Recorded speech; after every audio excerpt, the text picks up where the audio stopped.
We are Pro Cannabis Media.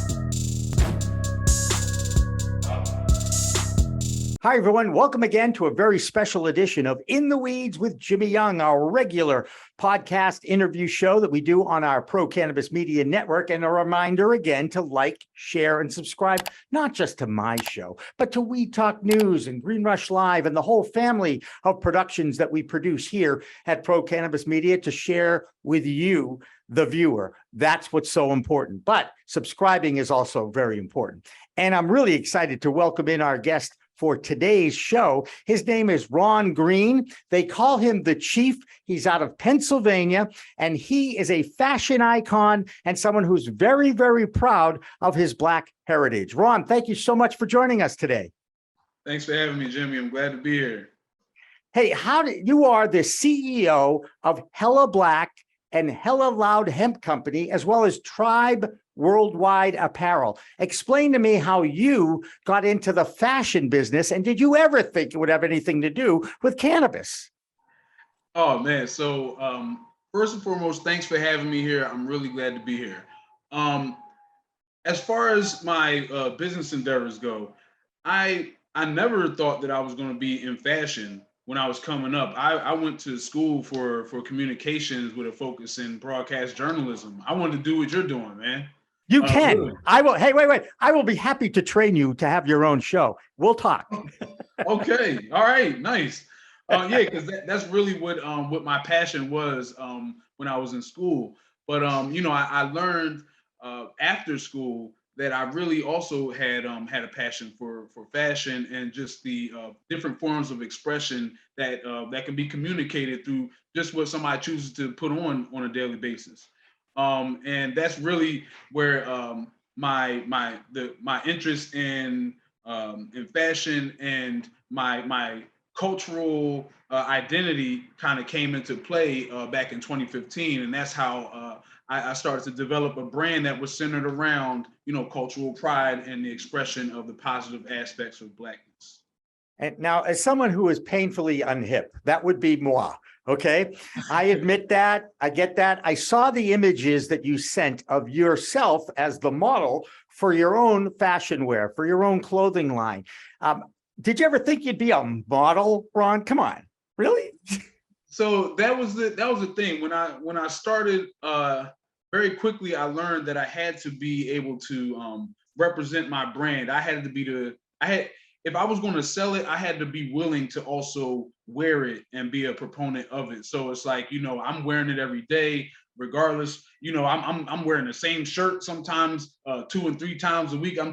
But I'm making sure that people are seeing me, being like the image that I want to put out there, and I want people to also reflect that. So I had to just do it. I had to bite the bullet, man.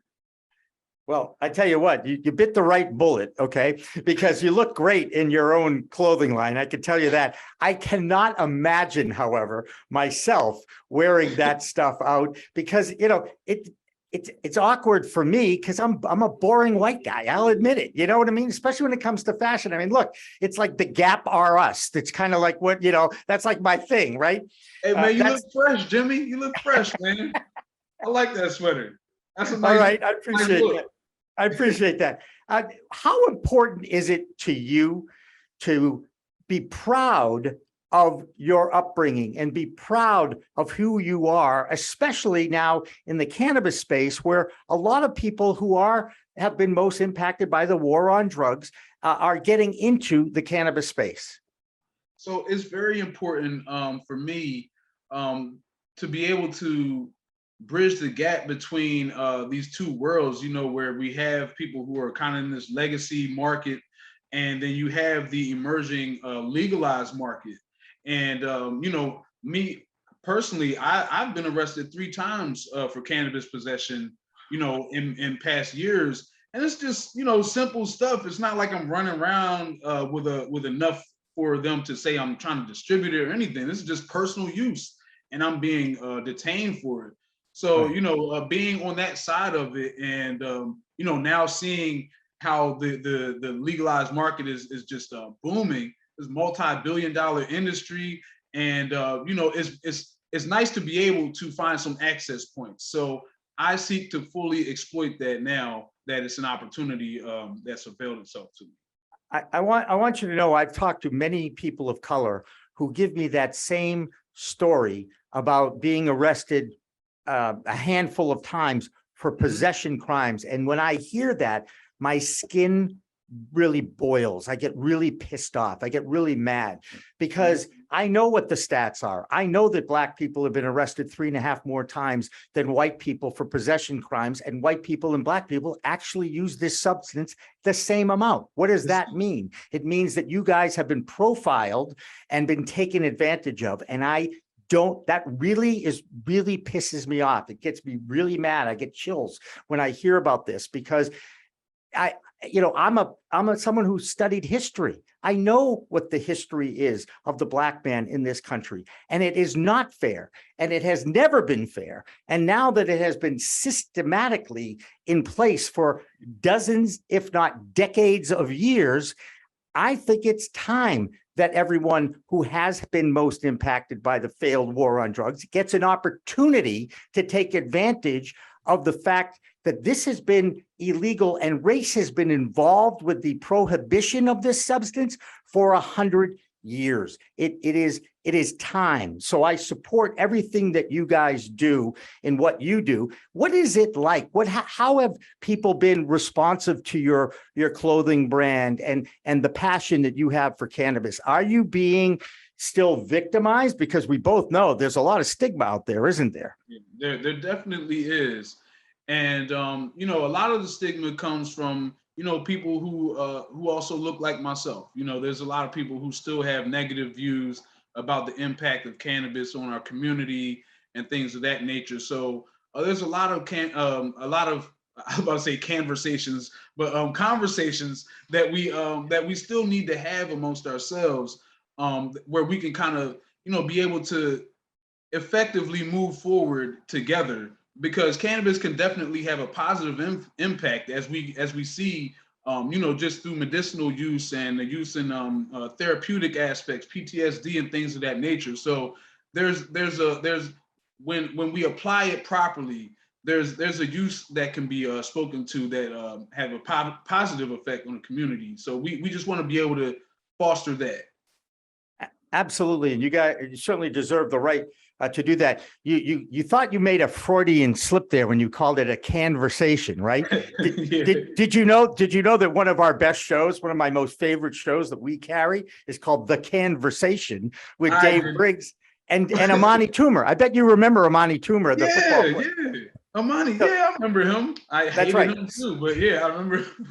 So Dave Briggs and Amani have interviewed Calvin Johnson and Paul Pierce and Gary Payton and Darren McCarty and Kyle Turley and all the biggest names in sports that are also invested in and also vested in the cannabis industry. And that show, just so you know, available on our YouTube channel on demand, also our Roku channel. And we live stream it all day long on Saturdays now. We call it the Daily Binge. So thank you so much for allowing me to promote my own stuff, because you wear it. I have to talk about it. You know what I'm saying, right? Yeah, for sure. For sure. That's awesome, man. That was a beautiful segue. I love it. I want to talk to you about the challenges as a business person. Okay. Where did you get startup capital? Who helped you out? Did you have it saved up? How did that all work? How did you become this successful entrepreneur in the fashion industry? So first and foremost, I definitely want to give a lot of credit and thanks to my parents, just because when when my career didn't go exactly how I planned, and things, I ended up having to move back home, and they gave me a soft landing space where I'm aware that a lot of people don't have the ability to go back home sometimes. So they really allowed me to come back and recalibrate my efforts, and that's really where I discovered, my passion for fashion and my ability to be able to market myself and a brand in that way. So yeah, the startup really just comes from humble beginnings, where I just really had to start from square one, and I was working for other fashion brands, people that I was in relationship with who had their own companies, so I could learn from the inside, and I see what they done wrong, the things that they did right, and I was able to apply a lot of that information and knowledge that I gained to my own endeavors. So when I was able to get some money, some startup funds, once again, my mother was a big investor in me. She helped me get like my first press, even like my first heat press, so that I could start actually making garments from home and printing things. So I mean, I owe a lot of my start to my family, and just the relationship that we built in the bond, man. That is awesome. I love hearing that. I actually know that of an example of that that's still going on a personal basis, but we're going to leave that alone because I do want to make it about you. I will say, however, that my parents are not around. They passed away a few years back. And I'm not quite sure I'd be a talk show host about cannabis if mom and dad were still around. I'll be perfectly honest with you. All right. They were very proud of me as a sportscaster. And I'm not quite sure they would have understood this whole cannabis thing at this point. But in the meantime, that's what parenting is all about, is embracing your children unconditionally and supporting them unconditionally with their dreams and their endeavors. And I love to think that that is still going on now. And I'm hoping that it's a lesson you've learned. So as you get more and more experienced, as we like to say, I don't like to use that word older, okay? Yeah. Experience. Like you'll be able to pass that along to your children too. If you have children or are going to think about having a family at some point, those are the lessons that I know your parents will be very proud of you to keep going. Am I right? You're absolutely right. Absolutely. And I'm going to guess your parents are probably younger than me, since I'm not afraid of mentioning the fact that I'm a senior citizen now at age 65. But it is what it is. I can't take away my birth date. I share that with a lot of people because, you know what? I made it this far. That's the way I look at it. There's something to be said for living 65 years on this earth, don't you think? I believe so. And actually, my parents are both in your age bracket. They're both in that very same age range. Fantastic. And I hope they enjoy Motown as much as I still do too, because I still listen to the same music I listened to in the 60s, 70s, and 80s. Yes. That's when my mother gets control of the music, that's what's playing. Anytime we come in and Alexa's on, she's got some Motown grooves playing. I love that. I love that. That's great. That is great. Hey, where are you in the world of, I see here cryptocurrency is something you're into. Now, I got to be honest with you. I have enough problem with American money currency, let alone the crypto world. Okay. Can you explain to me how you have an expertise in it or you're involved with it? Explain to me your involvement with cryptocurrency and maybe even explain it to me in what I would call simple terms. Okay, so my experience with cryptocurrency goes back a few years to about, I'd say 2016, I believe, when my family we became investors in Bitcoin and a few of the other earlier coins that were introduced to the cryptocurrency market. Now, before I go in, cryptocurrency was created as a way for people, for the everyday people to take control of the value of their currency, whereas the U.S. government and the Federal Reserve, they all can dictate the value of the dollar and the distribution of dollars and how many dollars are produced. And oftentimes, as we see now, we're in the middle of a big inflationary period in the market, and you've got a lot of financial unrest that's going on, and companies are tanking and crashing, but oil prices are through the roof and everything like that, and that's all because of the instability that's been created by the U.S. government, pumping trillions of dollars into the market. They printed something. They infused the market with like 40% more money or than they've ever done. I think since like 1982 or something like that. Like they've infused the marketplace with all this money, but now what that does is decrease the value of the money that we already have. So really, what cryptocurrency is working to do, and the people who start and establish these coins and things, what they're working to do is to help establish some type of stable place where people can store the value of their money, where you don't have to worry about inflation causing you to lose 3% of your value every year, because that's what the dollar does. It does lose value every year. So with cryptocurrency, these coins actually have utility depending on the people who are using them, and you can create currency for different purposes. So each industry could have their own coins and currency that they exchange that has its own intrinsic value to them, but it wouldn't be affected by things that go on in other areas of business and commerce. So it's obviously it's a whole lot more complicated than that, but really what it does is puts the power of the dollar, or well, the power of currency back into the hands of the people, where you could create a Jimmy token. You could create a Jimmy token and all your subscribers, they could purchase, all your subscribers could purchase Jimmy tokens. And then if you had like special events or something like that, they could spend Jimmy tokens on these events. If you had live events or merchandise that you put out or anything, they could be spending Jimmy tokens. So that's the power that we have now.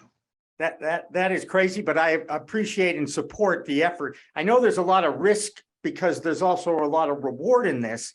And with inflation and the value of the dollar, as you know, going up and down, and the economy going up and down, are we seeing the same kind of up and down effect in the crypto world too? Absolutely, we are. We definitely are. We are currently, just like in the stock market, we're in a bear market. The same thing is affecting. The same thing is in effect in the crypto market as well. There's a lot of people who have lost confidence in cryptocurrency, but it's all tied to the value of the dollar and people pulling out and losing confidence in the dollar. I mean, you've got all this stuff going on with Russia and the threats of oil, nuclear war. You could say it. It's really scary. I'm telling you, it's scary. Yep. Yeah, it is. It's a major issue right now. So there's just so many variables that are at play that we really have no control over. We're just a lot of us are subject to the conditions, and we just but cryptocurrency seeks to serve as a safe space and a storehouse of value. So it's like in all aspects of trade and the stock market and things, traditionally you're going to have times where it's down. Everything right. that is up and down, but one thing we know is that the trend for the market has always been an upward trend. So we're down now, but we'll be back up soon. So that's where my confidence lies with the crypto market as well. All right. Well, that's good. Look, I have an older brother who's very successful, and he knows a lot of friends who are invested in this crypto world. And I just look at it from the outside in because, like I said, I'm not even comfortable having a few cash bucks in my pocket anymore because everything's a tap and a slide and an insert and debt financing is the way of America. And I'm like, does that make a lot of sense? I can't quite understand that, right? Yeah. Hey, what myths and stereotypes? I know we're all in it together in that we are trying to educate the public that is still living in the past of prohibition. Do you see yourself as someone who has to go out and advocate for the culture and for the acceptance of, of this plant? Absolutely. As somebody who has been enjoying the use of cannabis well over 20 years now. I got my start when I experiment with friends in college, but I fell in love with it ever since then. And I've used it for, recreational use. I've used it for, therapeutic and medicinal uses as well. So, I'm just a huge proponent of the legalization of it and the push for the normalization of it in the usage of it in public places, the consumption of it, and just taking away all of the negative ideas that kind of attribute themselves to reefer madness. A lot of these things that people still believe in today about the plant and everything, and then even all the harsh and harmful rumors that are going around now that people are spraying the plants with things that turn people that make guys feminine. I'm hearing all these things they're like, it's only in an effort to further delegitimize the use of the plant and make it harder for us to be able to get that legislation through. So, any effort that I can make to kind of go against that type of useless, mindless chatter, like that's what I'm going to do. So I felt like, my brand, Hello Black, Hello Loud, exists, in a space to be able to do just that. And I'm definitely, even like us having this conversation here is just another effort to really just help to normalize it. And I thank you for allowing me this time here. Are you kidding me? I love this kind of thing. This is what I live for. This is what I believe in. It's the education and of responsible use of a plant that God put on this earth to bring all of us together. That's the whole point. That's why it has a medicinal quality. And I bet you've said the same thing or met people that say the same thing. Cannabis has changed my life. Cannabis has saved my life. I can't tell you how many interviews that I've had with people that do that all the time. It's why we want to give a forum to those that have been most impacted by the failed war on drugs and those that are learning how to use it responsibly. Because guess what? Something that affects me one way may not affect you that way. That's the whole thing about the endocannabinoid system that's in all of us that balances our emotions and our feelings and how what kind of effect that can have on it. So you're 100% right. Communication and talking about this is what we those of us in the business like yourself have to continue to do. Am I right? Absolutely, I 100% agree. Really, what that's what makes me I got the chills right now just thinking about how much misinformation is out here, but it just shows us how much work there is left to be done. But the thing is, I'm excited because that gives us purpose, right? That gives us something to do. It gives us something to talk about, and I just all the great people that I've met along the way, like even like yourself, this is incredible. So I'm just very grateful to be in communication and be in the company of people who are like-minded and positive and moving and pushing the culture forward. That's right. And as old as your parents too, you can say that too. Hey, I'd be remiss if I didn't talk about your nickname, okay? Because it has a personal thing for me. You're called the Chief. How did that happen? So that started as a child, like a very young child. My grandfather on my mother's side, he actually called me Chief. He called me Chief from a very young age, and everybody in my family, on that side was calling me Chief as well. And a few years ago, when I created the name for my clothing brand, Tribe Worldwide Apparel Company, I'm like, every tribe has a chief, and it's it was only right that I kind of retain that moniker and kind of bring it back current. So it was that's where I kind of that's where Chief came from. That's where it came from, and I'm Love it. Yeah, I embody it, and I'm grateful. I'm grateful for my grandpa. Lessons he taught me, but having that nickname, you ever heard like what's in a name? Like when you have a name like that, you kind of have to embody certain traits. You know what I mean? So I like to ascribe that to myself because then it reminds me to carry myself a certain way and to treat others a certain way. be diplomatic and to be understanding and reasonable and, you know, all these things like that, but also be able to delegate responsibility and all of that as well. I love that leadership and integrity and all those qualities. And it was my late dad who was nicknamed the Chief too. And I explained to you that he was the when I was a little child playing baseball. I think I was age 7 at the time. It was just after T-ball. And my dad was the manager of the Hurons in my town. And needless to say, as the manager, he became the chief of the Hurons. And that nickname stuck with him through his professional life and adulthood. And of course, the kids, myself and my brother, always, use it as a respectful phrase and like a PhD. You know what I'm saying? I don't need PhD or MBA. I need the chief was enough of respect. You know what I'm saying? Yep. I love it. I love it. Hey, Ron, how do people get to your clothing line? Let them go online and find out about Hella Black and Hella Proud workout gear and all the stuff you have. Where can they find it? Oh man, well, you can check all of my offerings out at tribestyles.com. tribestyles.com. That's our website. Then if you want to follow us on social media and see what we've got going on, you can check us out on Instagram at Dope Tribe Worldwide. And Dope then Tribe. Okay. Yeah, DOPETRIBE Worldwide. And then you can help me out with this, will you please? Some people, when I go to these trade shows, right, and they want to pay me a compliment and they say, hey, man, you're dope. And I didn't realize that was like a compliment now, right? Yes, it absolutely is. It absolutely is. It's like, you are dope, Jimmy. You're dope, man. Like this show is dope. I appreciate the opportunity, man. This is awesome. All right. Well, for the chief, Ron Green, and the CEO of the Hella Black and Hella Proud and all that neat stuff that he's put together, thank you so much for joining us on In the Weeds. And remember, right, it's a whole new world of weed out there. Use it responsibly. Thanks for watching. Thanks for listening to In the Weeds. We'll see you next time.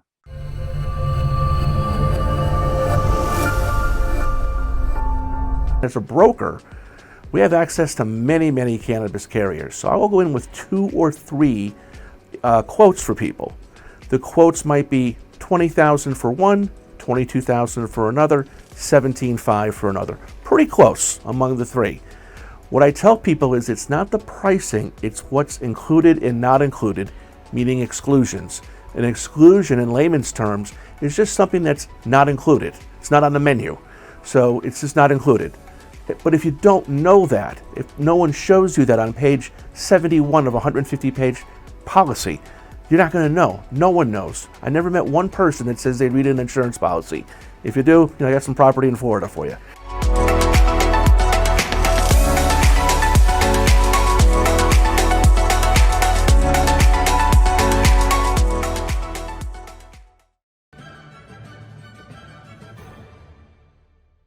Weed Talk and In the Weeds are 2 productions of Pro Cannabis Media supported by Revolutionary Clinics, one of the top medical cannabis dispensaries in the Massachusetts area, now with 3 locations in Greater Boston, 2 in Cambridge and 1 on Broadway in Somerville. Rev Clinics has a patient-first mission. They will customize your needs as a medical patient with the proper titration and combination of strains, flavors, and products. Rev Clinics, where the patient comes first.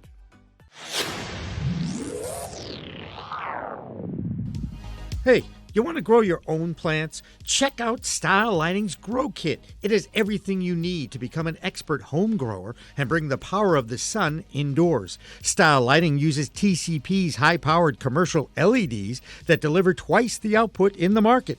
The Grow Kit has a grow bag, a timer, chains to hang the light, and of course the best in the business lighting system by TCP. Check out stylelighting.shop for more information.